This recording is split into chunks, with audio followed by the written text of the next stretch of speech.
Hello everyone, welcome to our channel, and today we will see how we can send money or crypto from Binance to Binance. So for that you need to open up your Binance account, and after logging into your account, go to your wallet. Here go to your fiat or spot wallet, and if you have money in your other wallets, then you can just simply send it over to your fiat or spot wallet. Here you will find this option of withdraw right beside the cryptos, and suppose you want to transfer BTC to some other Binance user, then you can simply click over here on withdraw.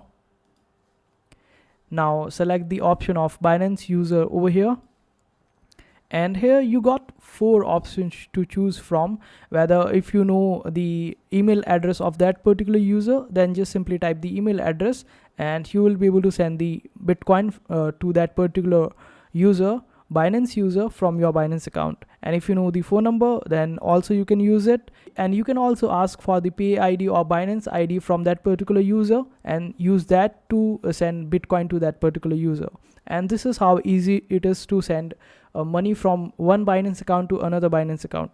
Otherwise, if you want to send it to someone else or user of some other wallet, then you can simply go to the address and enter the address or ask for their address and paste it over here, then choose the network and then do the transaction. And this is how you transfer money from your Binance account to another Binance account. I hope this video was helpful. Make sure to hit that like button and also subscribe to our channel for more helpful videos.